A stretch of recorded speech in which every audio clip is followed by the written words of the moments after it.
Kapa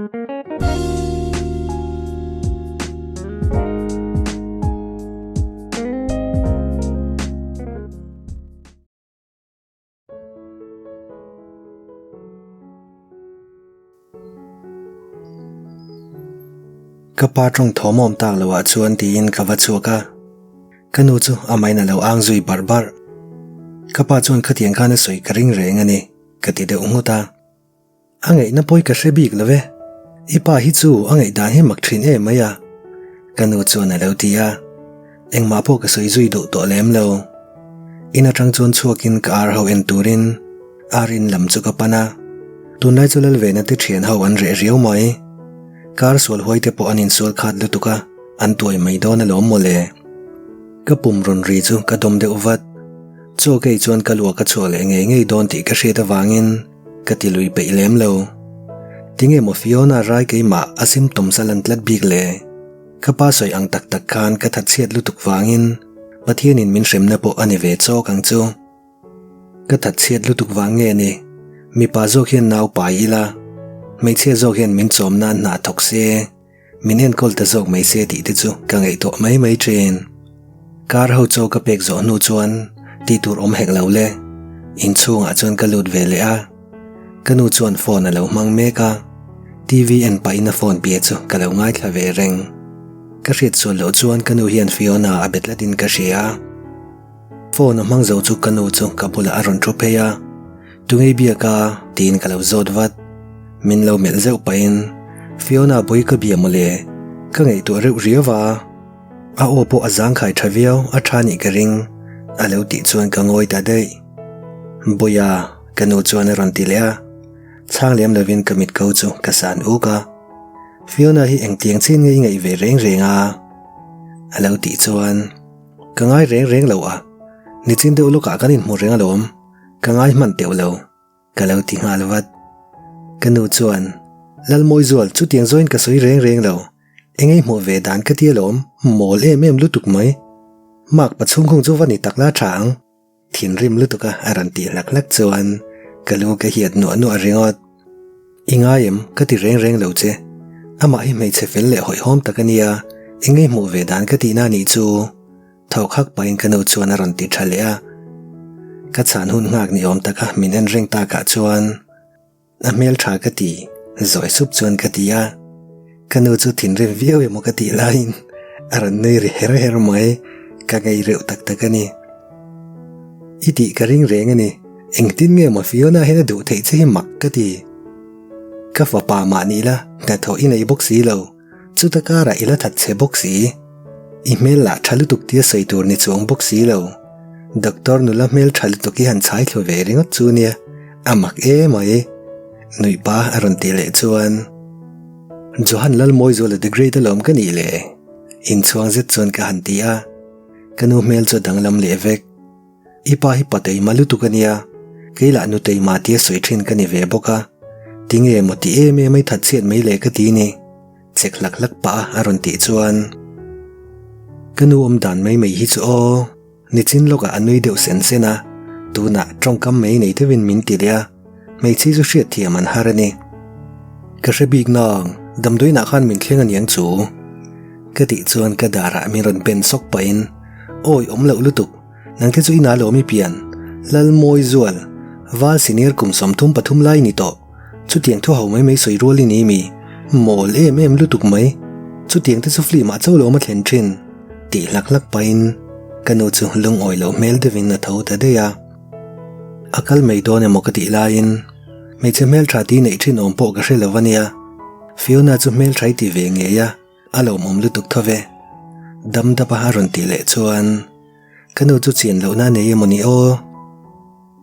cho te ila kalo siam sak don chem alo ti le tak de ya chuan karil chu drama ma se ke chak lo ka ti sapa engma po soi to lovin kanu chu dorlama achuak ta dei ti hian ni leng in mupa ka ngai to na ka kom mai te hi chang chuan ka ha chen engma ka thok pe si lo hi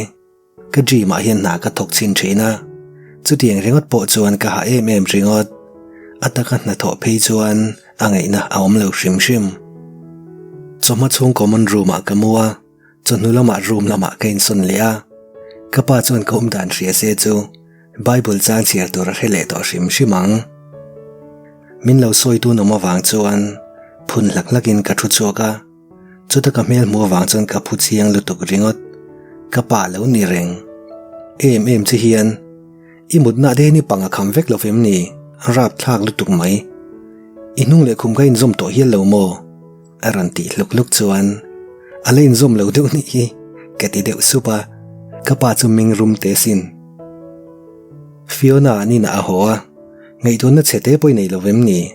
thamuang de vini lamu veng mai chu nia nau pai lai nia ngai sak te po phut veng chu I bet o reng em hriat nom deuh zo aron ti chuan nau te chu mingin a lo ma pai a hriom tur zong ke ma lang chok vek thowa kati deuh sura thu tha reng hi hril thei lo mai polai te pon kal le tre pang in phi harla ron chuk watang che tingutin a chuak ta de ya panga sana in tar ken chuan tlai dar ruk le chan ve lo pel der to harmi lovin eng tin nge tui takin kha chin kalo mut thei ni karil po atran view to bok kin sil vai zo nu chuan ru ma tang chuan ke chuaka paro puile pathianga chu han lo thu reng to u choi kalo siamang che o jini na ron ti chuan ka pungat luak le don po ni la tlem tal chu ei lui shram ka du hetiang ring chuan motor point chakna ka nei thei lawang James abula chuan ka thu thla vea kapa chuan palai ho chu an thuken dan tura rel mola ham bai po in kalo ngai thla ve reng tukin johana pudevita te ina hawa leng chu mak pa chungkung turin an lo ti ni oma ama to ka alung oi lo ve na sa khop maya thuwei vir dan point thiam vi awanga yang kapa in alo ti chuan karin lo lam dei na soi dule mak pa chungkung in alo om mai don nia tiro tin thuwa cha hlom karin nen karil rudik tak chuan a fapa hi tiangot ta dan chuan min phal bik lo ani he andu dan engkim in nei chungchang bi ka chuan kan pompui vek tur thu te po soyola ma se johana mak pa chungkung kher ka chu chungko ganin ron khom hnuwa fa uber ani sia kan phal bik lo ani lo ti ta mai ula an ngai dan la ni lo chewani chuan tingeina aom to lo ni mai kanui na lo ti ve chuan kapa poina soi boi ta bik lo nie in soyang chuan kan lo wa soyanga pu devita te chung pon an fanu tan ril ru zau tak an lo put ve ngei be sei bokila pathianga chuan a lo ti ve boka kom chu anuam veng to an ngai angam deuh nan a johna po na te zona tuma a tul tho te po ain huama te kha wati ula ka paina lo ti chuan ka thut mun a train ka lo nernak pathianga le paro pui chu pon thleng kanu chuan awathla a kein cho ka lo e mol sa ke tel lo boka rin ai tak chuan ke tui pian hana choi kham to chuan lo thu phei ve lokte nidanga tong dan ang lo taka ka paina ti chuan karil ruin na thok turin a ril don che ka lo ti supa karing sual lo le viawang thadeu chuan ka vakal ve maya James a phone ko inop chu mama phone ka da ri te alo ti saka ada ve ngal wat bok hei inau bula ina to du zong I tho thei tur om hrilla ani na lo boi puyang chenga nu pui nei mai turinia I kum ngai tuin na zonna ta na tlai lo bok ka pai na lo ti chuan James a chu ka va en zewa min lo en ve kur le ngal chu tiang na tho du po ka nei lo ka ti sup chuan eng na poi thok theyang I ti nem ni lo mel zetin ka pa chuan a lo ti wat ni lo ve tho pe ka nei lo ti na ni chu tlang taka ka ti chuan lal moi zual se chel lu tuin ka pa chuan a lo ti chuan ka pa tak ang le to nu pui nei anga rei lo ti a fain nei don eng ti chom ngei tum aran ti khor chuan nia u in ngai to chen deuh chu ngai ani jim sa po chuan a lo ti ve a kanu point min lo signal zeu bok ani engma ti ngai mi lawa tho turom chuan chu tiang chu ka thok du mit ko san ak pa ka ti chuan iwa han a mei o engma ti ngai mi lawa tho turom ngai em ni sum tho choi du chuan engmo taki ti ve bokang chu ha thlak min ti mel zet hian ka pa chuan a lo ti a thil danga soile ma in ti in pona ka chuak te dei kaming lam chunga engamoni a soi zui chiam chu ka relo der mak kan kom chara chuan thoin thla eng chu ka thlir ringa thla hi tei ma ve khop mai ti hian moi takin a eng reng pe a ke ni la ke en reng pe poi ka ring la ve a hei ha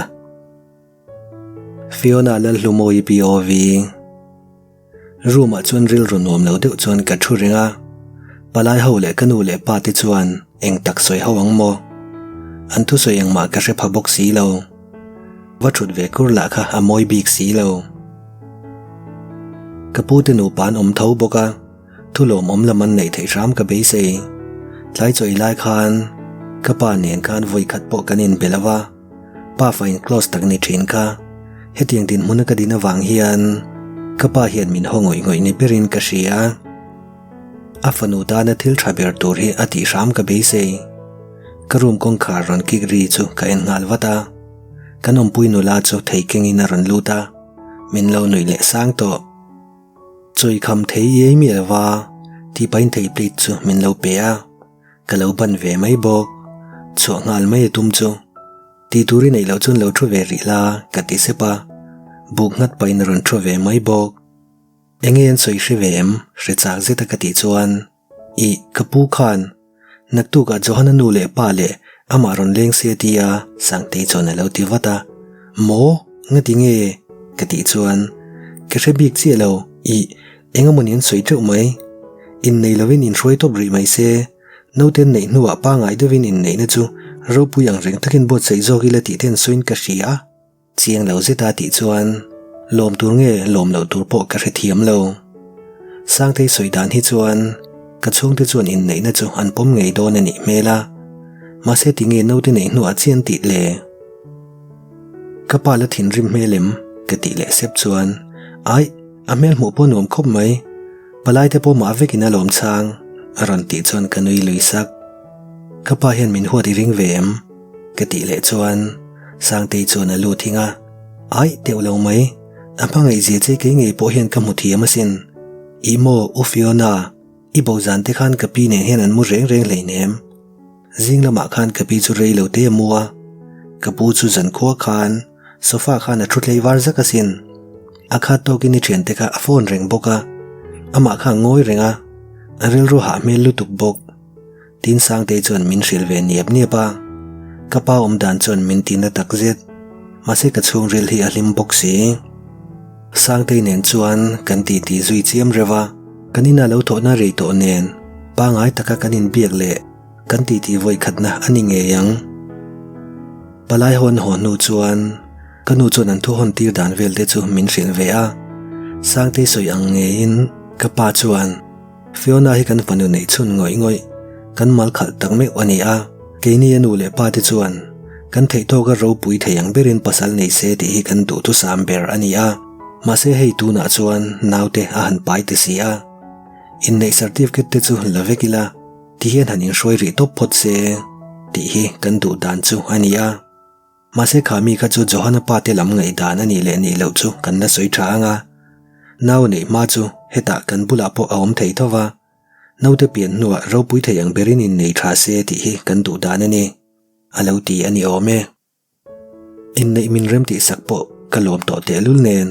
chu tiang ril ru ka paina pu chu ka thin long chung ril ber hi alim veng mai ril ru ti hrim na tur om lo hrim o tui devin mula naktu ka johana po anu le pa te nen chhun laman ron leng dona ti ho na po kan nei ang chu dam di hian kanu chuan a ti le a kanin mang tha nuwa ka ru ma tang chuan a chuak ngal bok kalo lo thon ruk na em kha la kianin aum ta zinga chuan ka pa chu chhun lama man don lo wangin dam to in lama thil poi mo ti fel turin a chuak ngala kanu ei rong bol chu kalo pui ve mola ina eng mai tingai si lova ewa che boi veu lo mo tiamin fiam chuan kanu khan ti dan tur ka hriat lo pon thadewin min hril zela ka che boi bik em lo ka ti wata kanu chu anui sak chuna chuan thingpui in hun oma johana chu anu le pa te nen chuan an lo langa kanu johana nu chuan cho me min ron ken treu bok kapa le pachana chu an ti dun ngal bor bora in resan ni bok nen anin holo khop mai common room lama kan thut tak vek nu chuan palai ho thulom om deuh in ron hon tira keini chung chu kan lom khop mai englovania Fiona chu kan bula omse kan tia helama pu aron lang deuh reng tho anga mase kan fanu turania chu wang chun in roi chu in rem ti thawani chuan keini lam chun kan pom khopasin pachana chu na tia kapa chu abu deuh ngut kabulu thu johana ken chuan an thu soi chu ngei ven ang pona omlo Johan ipa thu soi chu idu ta na ni ve chi amo tia kapa in Johanna azo chuan Johanna chunga kan mit a futhap reife ngoi wangwanga ti te mai hi lo soi patling ho chu an noi deuh dar hlom mak pa chung khung tura ka som lai chi khan karin lo lutuk chan na min pe a le lama tak chon min ti lom tak zitania kapa chuan a lo ti lia Johanna chu akhi ve suk ringot kar khat nuain roi turin thu kan titluta a in nei turang thau chu kan ni note pian nuwa biak ina in nei thale tur kan ni ti na ani deuh ber mai kapa nen chuan kan borok a thale mem to a min tuat veo bok thu tha tin reng min hril mol thina moni om zia min hril reng chen bok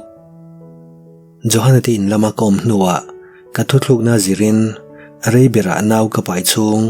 tharuk ani thleng damdoina ka tho thei tur thu min hril boka chu ka peilo ani hun akal muang ve mokati lain kar khat chu alo liam der to ranthi sen lon tirin roinen ka chung te chuan min thla na thu soi tura ka pa din chu alai chuan kalung a che tak zet in nei te veng khata om ma ni la ka chen na in ka chu san tur chu ka hu phur tak zet ani ka bula thu mek la hian ka ril ro min hriat thiam pui mel box si lo kan hriat angin tu na chuan ka fanu chu chung ko thara aloi lut to dona atan chu na da poimo masak ber tur in ni to a hring nun man chho zel na tura mo phur tu poimo masa ber in ni to wangin ngin du chu kaneya khongein ka fanu hi lim takin lo ta ang chu ka paina ti chun ka mit tui atlangal zat hei ka chalani ti ka chian tlukin lim takin in da the ni ti ka chianga dikta ka soi chuan achung ko thar tura hena lim jok do na ni ti po ka chianga mase pa kan in angin ka fanu lim na hi ka ngai poimo bera chu wangin ka soinon liang ka fanu hi lim takin lo da ang cheu a chol data atar mit chula thlain ka pa chona mit tui chu a hruzeu chuta ron noi lui pa hian ka fanu hi lungai na min thlen tu le phurit ka ta na ni ngai lova ka limna bul pui berle ka dam chan ani zo voinian ka fanu chu pathian in mihring te min din chan ang nge in pasal min nei san ve don ta ania apuitling ve to ani nge yang le ti pain ka pa chon min lo nuya mi tui kar rang chon ka lo en ve ring ka in chung khura limna min thlen tu ka fanu chu achung ko thara po limna thlen tu ni zel sela ka khovel chu in hena ka peta chewa khongein lo par voltirin lo en kol thang cheu atilia trari khom hom mai ka du Johanna chuan karin lo lutukin ka kutchu alo vona ngit devin ka von let ve bok ka fanu kalal fanu chu in hena ka lanta chewa khongein mo ang ni lovin fanu angin lo en kolang cheu thile thau pula thlantui kara ken kol anisia amang inate angil nei nate a fel nate nen achung ko thar chu en kol cheu sela lim taka da turin ka phut let ve a cheu in lom lo zong emo in du lo dananga akhosa ni chuan havin zil hrelo ula mase musid na nei lovin mangai na in lo zilang cheu ka fanu la lumoi hi zong ke thei doma ka dom ani ve sia ka pa chu na tilia athu soi engpo mai kha min mangai na trong ka chuak vek ani abeidona amana amangan changin akianga omreng ula ngai sakna in lo lan tir thin don nia abor som changin mangai na nen en kol ula chu tan dam doi thaberani min hre chiang takin ka pa chuan thudik tak asoile chung kuwa mo phurna len chuak zo lo khopa akhosa ani zongin remna lek ko in khosak phung zirti rang cheu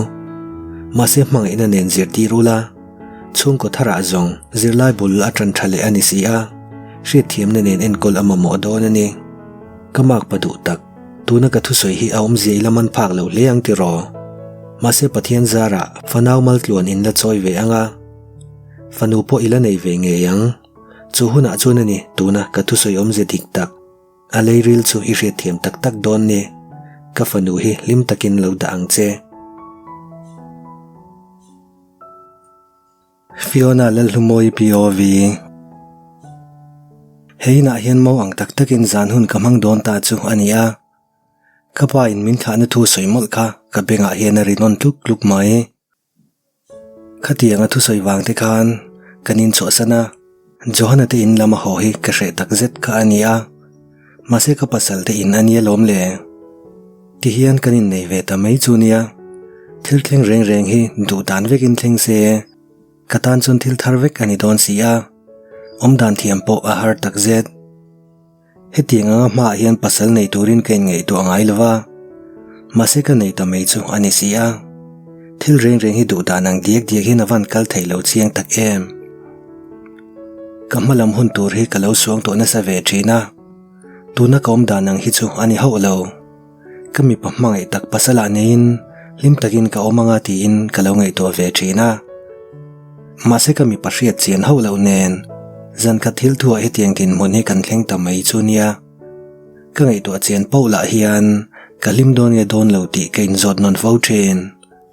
maseng po chu ni se engkim hi pathian rem ruat ani ti ka ria katan hen thil thatak a ruat ang ti ka chiang bok kan rum kong khar ron ri khepa wang chuan ka ngei to na ka kom mel mel atang chuan ka har thot ka hoi phei chi chu jeni mel lim sang ka mongal zat Fiona ibung rawi ka lo rem fel puyang che min lo pan nai pa halo ti chuan angai kher leinem in le haun hovek to mia ka tingal zat o atam jok chun ho to a ikhu harang ka tia ka lo kalani hi nui pa in ne lom zet hian alo tia ke po chu ka nui ve top jeni hi ka han chi hian ama hi ka nel chi tak ani donin ka ria ilunga lengem ti pain khuma chona lo thu ve a kalu ka thin khum tak na a mase ka chung tinen veng khata umma ni ila kalung aleng ru tak zet mei che ve thau kania iril ru tur chu ka hria thiam pui che nia jeni chona ron ti sep kanui lui hap I mo kau hi ma hi trong tam lo ve lu tuka amela ne lom vak lo buk nen mase fel ve te mai ni o kau ang mi pa hi chon wa ve ngatang nui sen pa ron ti le chuan ti deila yu hian tun man ngei zong te nei ve nga em ti jeni ka zo chuan nei deuh hak pa hian teu lo maya kau te chuan mei che lau lom I shelo ni kha khovela hian kanu chau hi mei che om se te ti thina lom ama hi mei chemi vak lo hei atoi ti na ni lovin u james ang hian ler ve lo u johan hi chumo asial ve thloda lom tina u chan chin soi chuan anui deuh sen renga keipo chuan kanui pui ve top in lengten ho deuh vek nu chuan in chung vel ti fel turin jeni nen chuan ru matang kan chuaka atlai ve to buk nen ka bung ro le thom novel chu naktu lomati fel turin ka da top ni chin khan kalu hei deuh wangin moi lo pot thlovin in leng om lai in ruma ka tom chut ka ania mo 30 taka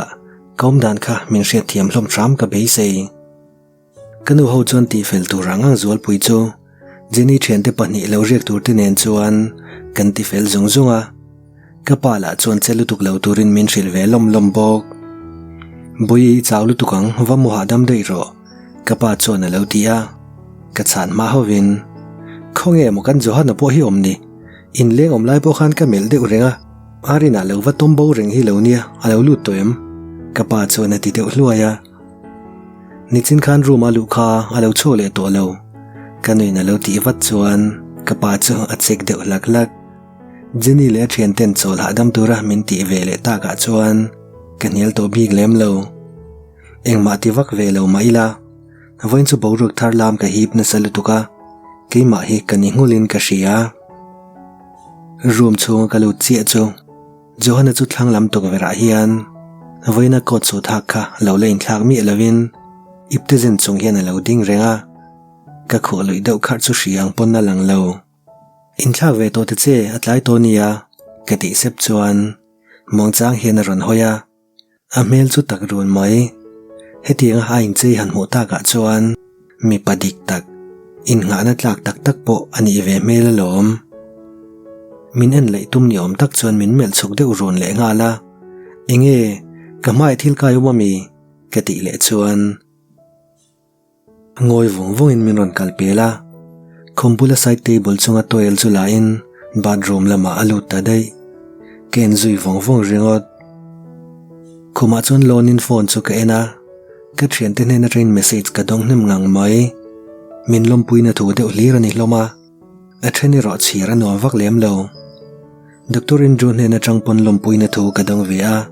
min dem na thu po ati thei jok ma ang chutia phone ka lo en mel mel lai chuan bathroom atanga johana lo chuak thom ka reng mase ka even lem lo a closet lama pan lai chu kamit sirin ka en deuh ringa 12 war chi avenga adar la chu aphar moi ngei mai ngoite hepa pui hi six pack te nei nia mole engma ti lovin ina om top thin sia engtin nge sa hi in phut moi em theini man zan khani mu vek lovem ni aron ti deuh ngut chuan kein thing harwat eng chu mo ba ni ya ka ti chuan hrelo dir lo meite chil thitla lo choina ni khamin en atong ri tang chona noi zati poshiat ka en te ulo che ka phone alom ka en ti pain zaklu tukin ka phone chu ka bi dai I phone om ne chu hla le mai aron ti le shamani chu he pa he van trong thei mai tak trong le tuma ka ang zo to chu athuron soya wang chon ka ngoi le re ilo hai chu nge ana aron ti dai ani chu tuna takhi chon pasalin anu pui angai to na trong kam nin ka ria ka zia to lutuk nang ril tramem thadeu chon ka tia achan pot la ya khan choi lo wangani ti sa tin tholpa in khum lam chu aron pana trame ma se kei lui pe lo kalua ka chuak le thawang aron ti chon ka khongai ang ring raino symptom sama alang chu vek hi chu thil mak tak chu ani eitur ka siam sakang chi chu iduem ka han ti chuan eituri siam thiam lo kha aron ti bul mak khoma aron lon zui nga la hey enge ti tum ka ti deuh chiam chuan kamudon zoi sup hian aron ti du chau ma se vin deuh lekleka ka ti le chuan nu pa te chu khum ka dan mu thin lom kanu puna soi vek aron ti tamai nia ani thawa ma se ka ti le nga chuan sik po ka silawang che nang ma zo kha in control ro ingai to na thalo te ka pe bo dei ro johana mithiang lim pathian ser ran kani e aran ti chiam chu na ma chu ka en deuh top ani blanket ran ve tal sinang ka ti le tral chuan vanin reve o ti paina thau hluaya blanket chu avain lak ve mai bok mani kha chon biak po min be thadu mi lo khania zenin chu mi zia thla ve ta devin ka ria achizia a hoi her atong kam le aum dan atang hi chuan mi pathalo tak chu ani mi alo